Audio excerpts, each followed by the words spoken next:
By asking, you receive so little. By serving, you receive so much.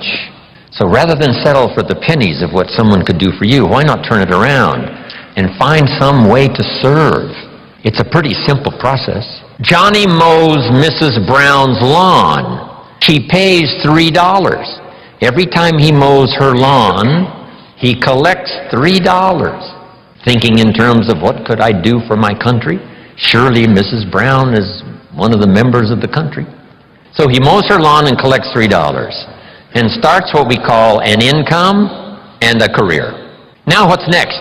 What if Johnny gets Pete to mow Mrs. Brown's lawn?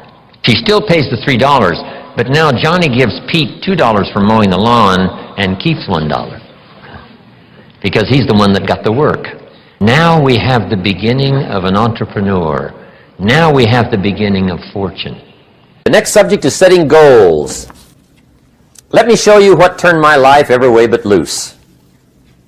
Mr. Schoaf dropped this idea on me, changed me completely.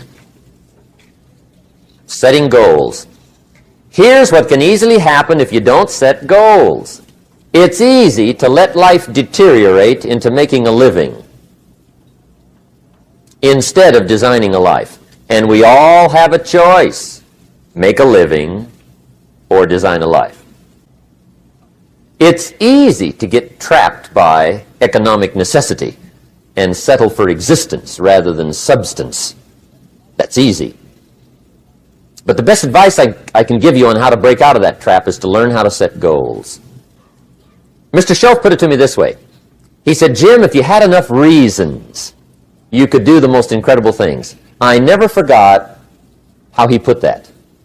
If you have enough reasons. See, reasons will change your whole life. Mr. Schoaf said to me, he said, Mr. Rohn, I think you've got plenty of intelligence, you've got plenty of talent, you've got plenty of ability.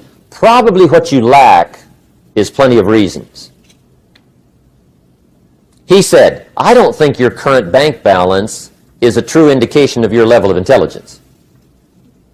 I was happy to hear that. He said, I think you're much smarter than your present bank balance indicates. And that turned out to be true. I was much smarter.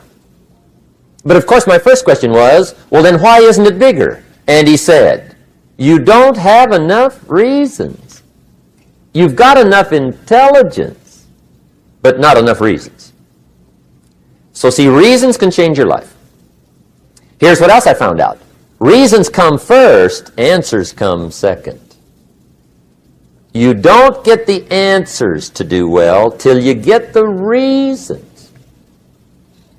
Life has a mysterious way of hanging on to all the answers and only gives them up to the people that are inspired by reasons. So reasons make the difference in how your life works out. Now, what are some of the reasons for doing well? Let's go through a quick list called Reasons for Doing Well. First is personal reasons.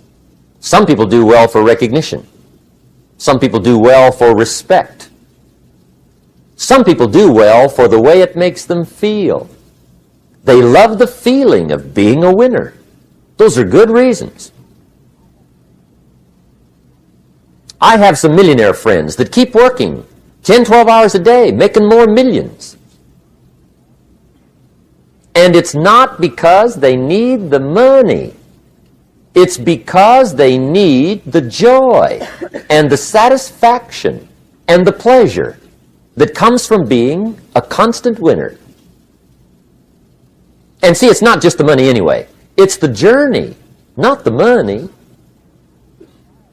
Once in a while somebody says to me, boy, if I had $1 million, I'd never work another day in my life. That's probably why the good Lord sees to it they don't get their million, right? They'd quit. They'd quit. Okay. Next is family reasons. Some people do extremely well for other people, and that's powerful. Human beings can greatly affect each other. Sometimes we will do things for somebody else we will not do for ourselves. We're made that way. I met a man one time who said, Mr. Rohn, to do all the things I want to do with my family around the world, He said, I got to have at least $250,000 a year. I thought, incredible. Could a guy's family affect him that much? And the answer is, of course. How fortunate are the people that find themselves greatly affected by somebody for personal achievement. And we are affected. The writer of a recent song said, if not for you, the winter would hold no spring, couldn't hear a robin sing. I just wouldn't have a clue if not for you. So we can be affected. That might be one of the most stimulating reasons to do well, finding somebody. When Andrew Carnegie died, the wee little Scotsman that built the big steel industry, when he died, they opened up his desk, and in one of the desk drawers, they found a slip of paper. On that piece of paper, Mr. Carnegie had written his goal for his life, and he wrote it when he was in his 20s. And on that piece of paper, it said, I'm going to spend the first half of my life accumulating money. I'm going to spend the last half of my life giving it all away. What a goal. He got so inspired by that goal that the first half of his life, he accumulated $450 million. And the last half of his life, he gave it all away. Good question tonight. What's got you turned on? What's got you bombed out of sight to get up early and stay up late and hit it all day? Next question. What's got you turned off? When I found the answers to those two questions, my life exploded into change. I finally found out what had me turned off, and I got that cured. And then I got me a long enough list of reasons to turn me on. And once the lights went on for me, age 25, they've never gone out. I've fallen out of the sky a few times, but I've never lost that drive to make something unique out of my life. See, reasons altered my whole life. Now, there's another list of reasons called nitty-gritty. Hard little reasons. Sometimes those little reasons are the most powerful reasons that can change your life. Sometimes it doesn't take much. I now carry several $100s in my money clip. It's only a few $100s, but it was one of those reasons turned my life around. Just before I met Mr. Schoaf, I heard a knock at the door. I go to the door, and there's a little girl standing there about this tall selling Girl Scout cookies. And she gave me one of the finest sales presentations I've ever heard. Special deal, several flavors, this whole package of stuff, $2. And with a big smile, she very politely asked me to buy. And I wanted to. Big problem. I'm broke. I don't have $2. And to this day, I can remember the pain and the embarrassment. I'm a father. I'm a husband. I've been to college. I'm working. I'm 25. I don't have $2. And I didn't want to tell her that for some reason. So I did what I thought was next best. I lied to her. I said, hey, look, I've already bought lots of Girl Scout cookies. I've still got plenty stacked in the house, which was not true. But it seemed to get me off the hook for the moment. She said, well, gosh, that's wonderful. Thank you very much. And she went away. When she left, I closed the door, and that was the day I said to myself, I don't want to live like this anymore. I've had it with lying, and I've had it with being broke. I'm never going to let this happen to me ever again. I promised that day, I would work as hard as possible and would always carry plenty. It took me a little while, but now I do. It was one of those reasons. And I guess I carry plenty for two reasons. One is the way it makes me feel, but also in case I bump into another Girl Scout selling cookies. Right? I'm ready.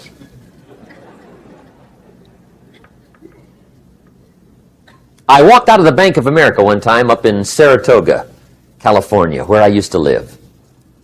Two little girls selling candy right outside the bank. Good place. Some girls' organization they're working for, right? I come walking out of the bank. This first little girl walks up to me. She said, "Mister, would you like to buy some candy?" I said, "I probably would." "What kind is it?" She said, "It's almond roca." I said, "My gosh, that's my favorite." She said, "Wonderful." I said, "How much is it?" She said, "It's just $2. I thought, incredible. I said, "How many boxes of that candy have you got?" She said, 5. And her little friend was standing there. She was selling candy too. I said, "How many boxes have you got?" She said, "I've got 4. I said, "That's 9. I'll take them all." They said, "Really?" I said, "Yeah, it's my favorite. I've got some friends. I'll pass them around." They got so excited, put all this candy together. I reached in my pocket, gave them the $18.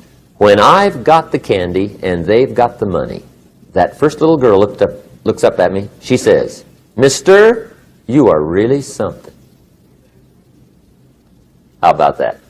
Can you imagine only spending $18 and have somebody look at you in the face and say, "You are really something"? Now you know why I carry heavy, right? I'm not going to miss anymore. It was just one of those reasons. Helped to change my life. One of my nitty-gritty reasons was budget finance. Budget finance used to grind my soul. Way back in those early days, I had fallen for one of those consolidation loans, where you take all your little hard-to-pay bills, put them into one big impossible-to-pay bill, right? I would get 4 or 5 payments behind. This one guy used to call me day and night. I don't think they're allowed to do that anymore. Harassed me. Threatened to run me in front of the judge. Threatened to ruin my credit. Threatened to embarrass my family. One day he said, "We're going to come get your car, drag it rear end up down the street in front of your neighbors." The guy even called me a flake. And back in those days, I'm broke, I'm pitiful, there's nothing I can do about it. But I never forgot how the guy treated me. And when I met Mr. Schoaf and I got my life straightened out and the money started to flow, that was one of my first projects, budget finance. I poured it on day and night. I finally put all the money together I owed him, which was considerable. I picked a day for the payoff. And when the payoff day came, I put the money in small bills in a big briefcase. And I walked into the budget finance office on Wilshire Boulevard in Los Angeles. The guy who harassed me so often, his desk was about 3 back. I walked right up to his desk, startled him. He wondered what I was doing there. It was the first time I'd been there since I borrowed the money, right? Without saying a word, I opened up this briefcase, dumped this pile of money all over his desk. I said, "Count it. It's all there. I will never be back." And I turned around and stormed out. Now, that might not be noble, but if you haven't tried it, you've got to one time. It can be the day that turns your life around. All you need is a reason that turns you on. One of my dear friends, Robert Depew, Bobby used to be a school teacher in Lindsay, olive capital of the world. Bobby taught school several years, got a little weary teaching school. One day decided he wanted to get into sales. So without telling anybody, he just up and quit his job teaching school and jumped into sales. When he did, His brother made fun of him, laughed at him, put him down, said Robert's lost his mind. Had a good job teaching school. Now he thinks he's a salesman. He's going to go down the drain, lose everything. Just put him down something fierce. Bobby said, the way my brother acted when I got into sales, he said that made me so mad.